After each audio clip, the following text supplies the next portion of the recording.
Hello and welcome to video 4, the last in this series, when confidence starts to grow, recognizing and celebrating the small wins. You've been patient, you've built the scaffold, you've resisted the urge to push, and something is shifting, but it doesn't look the way you expected. It's not a dramatic breakthrough, it's quiet, it's small, and you're not quite sure whether you're imagining it.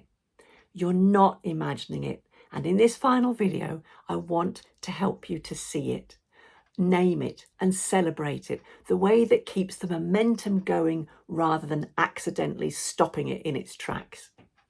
Here's the truth about progress with social anxiety in neurodivergent young people. It's rarely linear. It doesn't look like a steady upward climb. It looks more like this. 2 steps forward, 1 step back, a sideways detour, a day that seems to undo everything, and then quietly, almost without announcement, something new becomes possible that wasn't possible before. If you're measuring progress against where you wish your young child was, you will miss it every time. You have to measure it against where they were, not against their peers, not against your expectations, against their own starting point. And that starting point might have been a long, long way back. What progress actually looks like. It might look like staying a little longer than they did last time, not the full event, just longer than before. It might look like making eye contact with a familiar adult when they couldn't before, a tiny thing that represents an enormous internal shift. It might look like telling you afterwards that something was hard, rather than shutting down completely. That's trust. That's progress. It might look like attempting something and it going wrong and then recovering, coming back, trying again.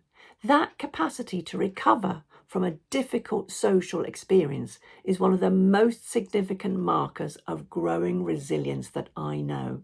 It might look like them suggesting their own next step. Could I try the Saturday shift instead? When they start generating their own scaffold, something fundamental has shifted.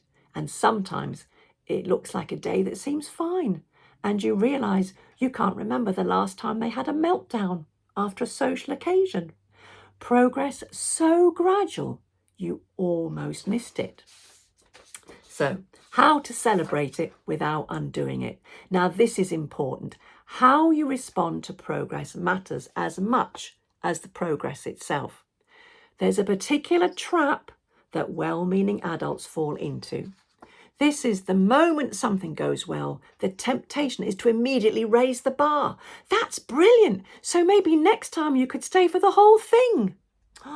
I understand the impulse. You're excited. You can see what's possible.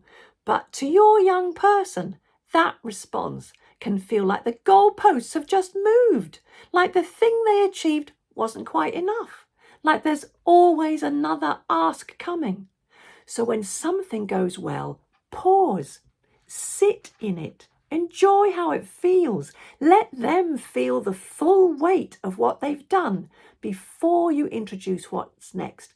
A simple, I am so proud of you, with nothing added. No but, no next time, just the acknowledgement, clean and complete. I am so proud of you. Ask them how it felt, not how it went, how it felt, because confidence is an inside job. If they felt good about it, that feeling is the fuel for the next step.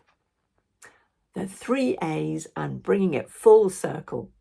I want to bring this series full circle back to the framework that underpins everything I do, the 3 A's: awareness, acceptance, and action. Awareness, understanding what social anxiety actually looks like in neurodivergent young people, so we stop misreading it and start responding to what's really there.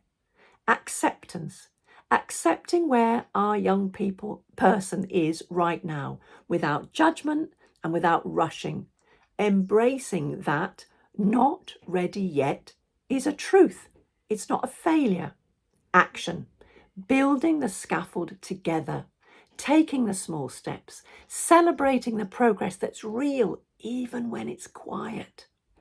And then the cycle begins again, because as confidence grows, awareness deepens, acceptance expands, new actions become possible. This isn't a program with an end point. It's a way of being alongside your young person as they find their way. This is a marathon, not a sprint. The young person I mentioned across this series, the one whose world had become very small, he had his charity taster session. It went really well. He did his first shift. It went really well. And now he's working towards doing more than one shift a week. That is tremendous, tremendous success. He designed the scaffold. He took the step. Whatever happened in that room on the taster day, something shifted the moment he walked through the door, not because the anxiety disappeared, but because he discovered he could take a step even with the anxiety present. That's the beginning of everything. That's what we're working towards, not the absence of anxiety, the presence of courage alongside the anxiety. So if this series has resonated with you, if you've recognised your young person or your student or your grandchild in any of these videos, I'd love to stay in connection with you. Come and find me at Inspired Education Coaching. There's a link below. I work with parents, grandparents and teachers through group coaching programs, one-to-one support and monthly webinars, all built around this marvellous coach approach for neurodivergent families.